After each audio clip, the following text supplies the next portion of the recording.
And now, it's time for another Dice Tower review with Ryan Metzler. Hey everyone, it's Ryan Metzler here again, and today we're going to take a look at a game by the designer of Power Grid. As a matter of fact, we're going to take a look at a solo game called Friday. Now, this is a game about being stuck on a desert island and fighting various hazards while trying to negate the effects of aging. I'm trying to survive long enough to fight the end boss of the pirates and then basically win the game and see how many points you score. So real quick, we'll take a look at what you get inside this box and how the game plays, and then we'll come back here and we'll get my final opinions on Friday. So here you can see the components for Friday, which is a solo game. So you're going to be playing all by yourself. Now, to the far right here, we have the two final bosses. We have two different pirates. You have to defeat both of them.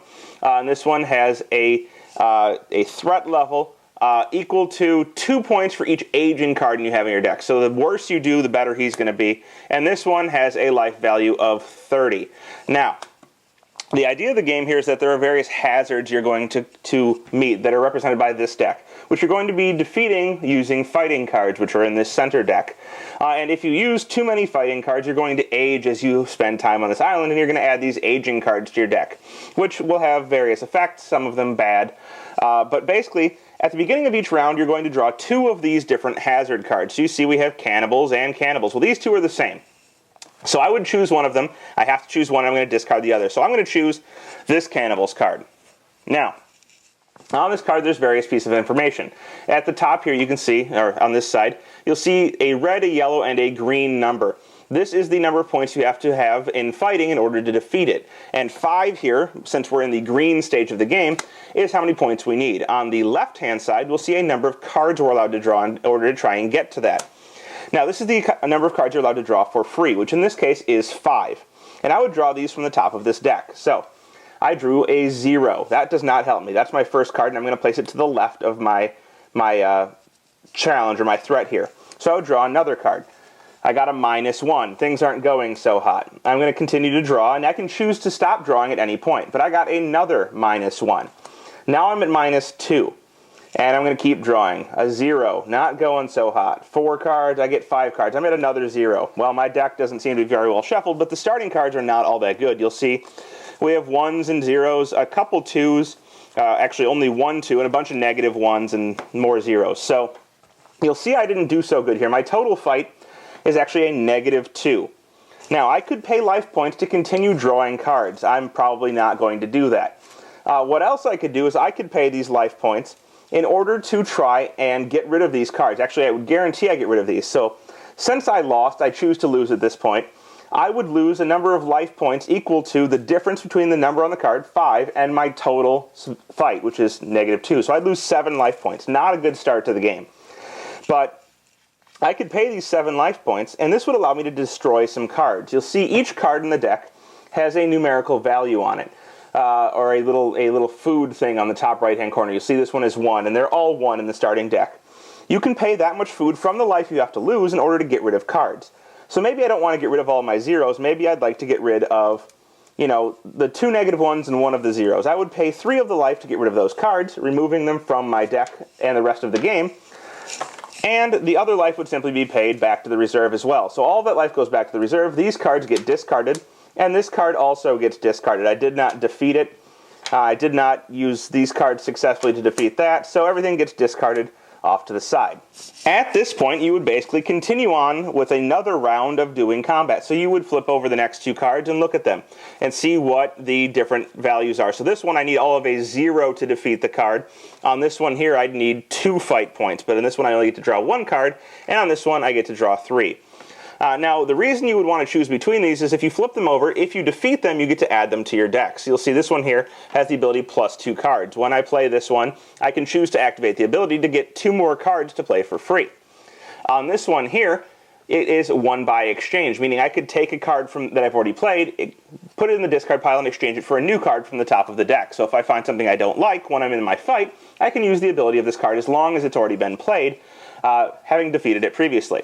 So I would have to make the early choice of, do I want to take the easier fight, meaning that I only have to get 0, or do I take this fight here, hoping that I can get the ability to be able to exchange?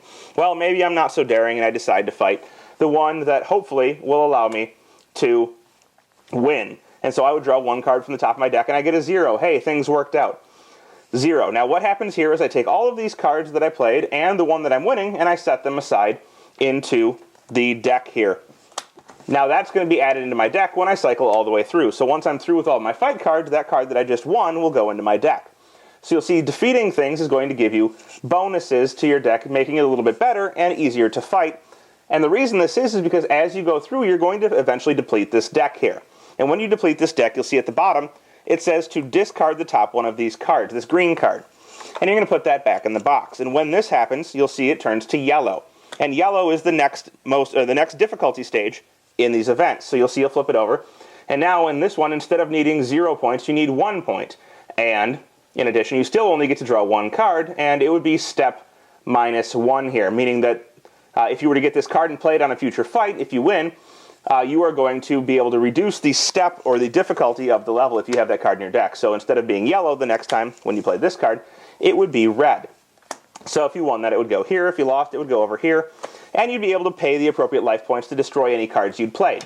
Now this comes into the strategy of trying to lose intentionally. Sometimes, maybe you don't want to win the event. Maybe it's better for you to have played a bunch of cards, if you get a bunch of -1s, to try and destroy those cards by paying your life points.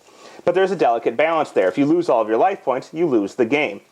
Now some cards will allow you to regain life. Some will allow you to kind of scry the top of the deck and reorganize your cards. And then maybe you can draw your cards, and you can use the abilities before you've finished all of your free drawing.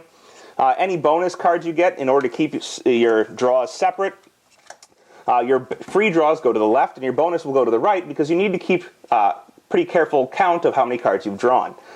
But basically, you're going to be trying to win these fights or lose them intentionally in order to get rid of cards from your deck to make your deck better overall. But when you run out of this deck here, so eventually your fight cards will run out, you'll shuffle them all back together, but at the same time you're going to add one of these cards to your deck, and these are called aging cards. Now you'll see here, they very rarely have a pretty good benefit. You'll see it says 0 fight. In addition, it says your highest card is equal to 0 when you play this card. So it's going to negate one of your cards in play for the fighting, and this is kind of symbolic of you getting older. These automatically get added to your deck anytime you cycle all the way through all of your fight cards. Now you can also pay to remove these, but you'll see it costs you 2 life points. And at the end of the round, for each aging card, which are these ones I just showed you, this pirate's going to get stronger. So you're going to play through this hazard deck here, the full 3 times through the red one. They'll get harder and harder, the hazards, as you fight them. You'll be adding cards to your deck, getting your deck thinned out and made better, but adding some aging cards as well. And once you've gone through it 3 times, hopefully you'll still have life points left. You'll have to fight the 2 pirates. Now the 2 pirates, as I showed you earlier, have different values for their hazards. One is dependent on how many aging cards you have, and the other one is a straight 30 points. They let you draw 5 and 8 cards respectively, and they're fought just like any of the other hazards. You're going to choose one of them and draw the appropriate cards, but the only difference is you cannot choose to lose. You must beat the pirates. And if you don't beat the pirates, basically you're going to lose the game. So you have to keep paying life points until you can either beat it, or until you run out of life points.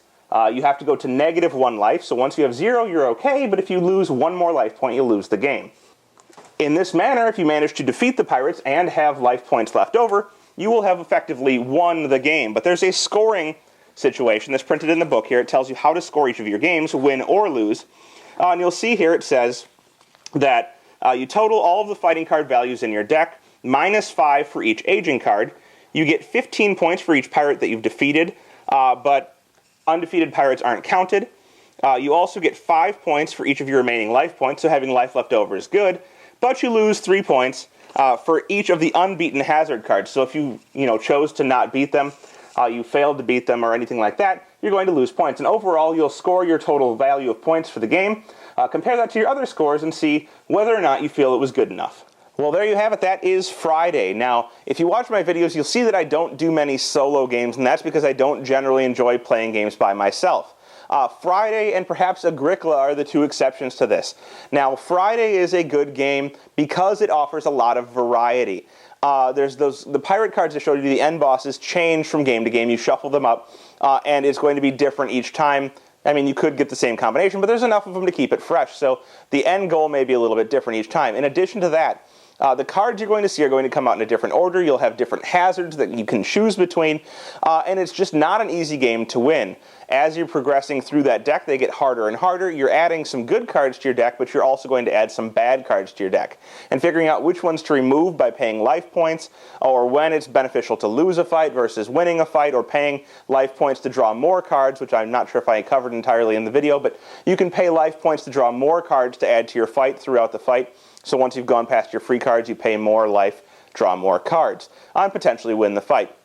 So it's a risk between trying to push your luck to draw more cards, or taking the loss to thin your deck, adding good cards and which ones to add, when to pick and choose which battles to win, when to lay down and just remove cards from your deck. So the variety combined with the different levels of difficulty, which are written in the rulebook, there's different ways to modify the game to make it easier or harder, all make this a very nice solo experience, one that I think is easy to learn, easy to play, but offers a good amount of strategic depth. So that's it. That's Friday by Rio Grande Games.